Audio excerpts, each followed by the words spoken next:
Dhaka press ক্লাবের সামনে আজ যেন রণক্ষেত্র।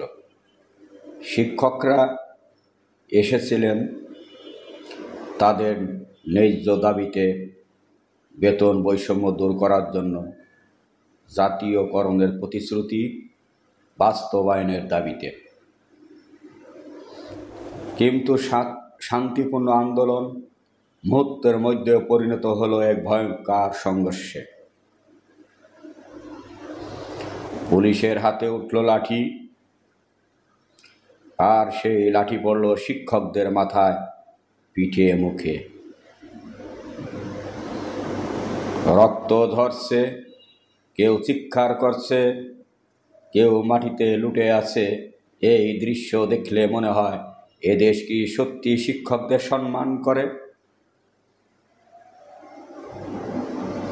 এটা কোনো অপরাধীর মিছিল ছিল না, এটা ছিল জাতির মেরুদণ্ড, শিক্ষকদের শান্তিপূর্ণ সমাবেশ। কিন্তু যেভাবে লাঠি চালানো হলো, তাতে বোঝা গেল যার সত্য কথা বলা, তাদের জায়গা এ দেশে নিরাপদ নয়। প্রিয় দর্শক, শিক্ষকদের মেরে কি জিতল রাষ্ট্র, নাকি প্রশাসন? না হেরেছে মানবতা, হেরেছে বিবেক? আপনাদের কাছে প্রশ্ন রইল। আমরা সংবাদের অনুসন্ধান থেকে আজ জাতীয় প্রেস ক্লাবে আমরা শিক্ষকের এই মুমূর্মুর অবস্থা আমরা এখন আছি আপনাদের সম্মুখে তুলে ধরার জন্য। সেদিন প্রেস ক্লাবের সামনে মানুষের রাগ আর ক্ষোভ ফেটে পড়েছিল। জনতা চিৎকার করছে, শিক্ষকদের উপর হাত তোলা লজ্জা, জাতির গলার উপর চেপে দেয়া মানে তাদের গলা, দেশের গলা ধরা।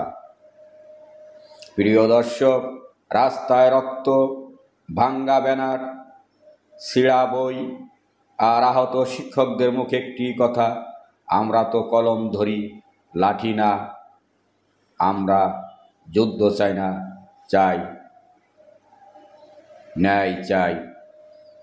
শিক্ষক সমাজ জাতির মেরুদণ্ড।